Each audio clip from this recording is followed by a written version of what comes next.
In a community that stresses macho male sexual stories as a highlight of all conversation, I was an underdeveloped, immature little dude that never got laid and was constantly razzed. Oh, poor little kid. It bothered me, probably more so because I was horny and frequently had to make up stories like, when I went on vacation, I met this chick and we fucked and she loved it, etc., etc. This typical pubescent problem was in effect during the height of my problems with my father and stepmom, you know, the typical wicked stepmom story. And so, I moved to both grandparents, the fourth sets of aunts and uncles, and so forth and so on within the year.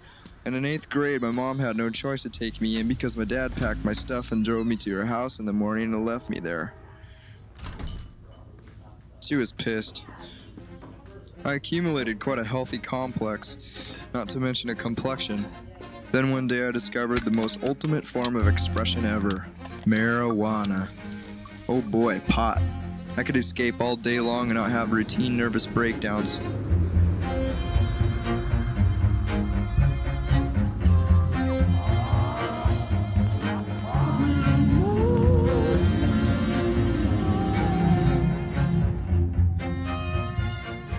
Trevor was a guy I hated but resorted to becoming friends with because he was the only person I could get pot from. He was the kingpin. Trevor, Ace, John, Darren, and all white trash, low-life scum of the earth, according to the jocks, had been going to this girl's house after school, and they invited me. We got to the door, and a very fat girl let us in. It wasn't obvious to me for over an hour that this girl seemed kind of quiet until one of the guys pointed out that she was in a special ed class. I'm sure a lot of kids would call her a retard and some just slow, and at the time and still to this day I would call her quiet and illiterate, but not retarded. The object of the guys who had been going there for the past month was to steal booze from the downstairs basement den of her house. While others distracted her, one would go down and take a fifth and then exit out the downstairs. So we did this routine every other day and got away with it for about a month. And during that month happened to be the epitome of my mental abuse from my mother. It turned out that pot didn't help me escape my troubles too well anymore, and I was actually enjoying doing rebellious things like stealing booze and busting store windows, and nothing ever mattered.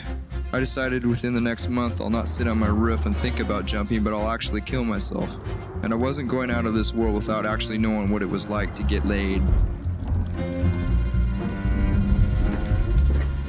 So one day after school I went to the girl's house alone and invited myself in, and she offered me some Twinkies, and I sat on her lap and I said, "Let's fuck." And I touched her tits and she went into her bedroom and got undressed in front of me. And I watched and realized that it was actually happening. So I tried to fuck her but didn't know how and asked her if she had ever done this before, and she said a lot of times, mainly with her cousin. I got grossed out very heavily with how her vagina smelled and her sweat reeked, so I left. My conscience grew to where I couldn't go to school for a week, and when I went back I got in-house suspension for skipping, and that day the girl's father came in screaming and accusing someone of taking advantage of his daughter. And so during lunch the rumor started, and by the next day everyone was waiting for me to yell and cuss and spit at me, calling me the retard fucker. I couldn't handle the ridicule, so I got high and drunk and walked down to the train tracks and laid down and put 2 big pieces of cement on my chest and legs, and I waited for the 11 o'clock train.